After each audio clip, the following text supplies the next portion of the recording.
এ উল্লাস বিজয়ের, এ উল্লাস তৃপ্তির, সব বাধাকে রুখে দিয়ে শির দাঁড়া করার। ঢাকা বিশ্ববিদ্যালয়ে কেন্দ্রীয় ছাত্র সংসদ ডাকসু নির্বাচন সবসময় রাজনৈতিক ইতিহাসে আলোচিত। এবারের ফলাফল রচনা করেছে নতুন ইতিহাস। সেই ইতিহাসের পোস্টার বয় সাদিক কায়েম ও এস এম ফরহাদ। নিরঙ্কুশ জয় ছিনিয়ে নির্বাচিত হয়েছেন ডাকসুর ভিপি আর জিএস।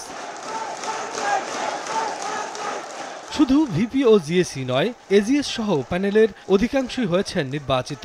ভোটের দৌড়েও প্রতিদ্বন্দ্বীদের পেছনে ফেলেছেন বহুদূর। শিবির সমর্থিত প্যানেলের প্রার্থী সাদিক কায়েম পেয়েছেন 14,042 ভোট।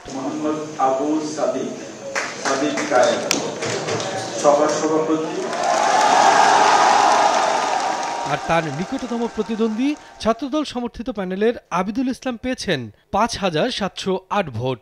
বৈষম্যবিরোধী শিক্ষার্থী সংসদের আব্দুল কাদের পেয়েছেন 1,103 ভোট। আর শিক্ষার্থী ঐক্যর উমামা ফাতেমা পেয়েছেন 3,389 ভোট।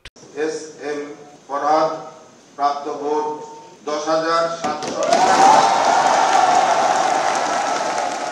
আর ডাকসু জিএস পদে শিক্ষার্থী জোটের এস এম ফরহাদ পেয়েছেন 10,794 ভোট। আর তার বিপরীতে ছাত্রদলের তানভীর বাড়ি হামিমের প্রাপ্ত ভোট 5,283। এছাড়া আবু বাকের মজুমদার 2,131 ভোট ও পরিষদ পর্ষদের জিএস প্রার্থী মেঘমুল্লার বসু পেয়েছেন 4,949 ভোট।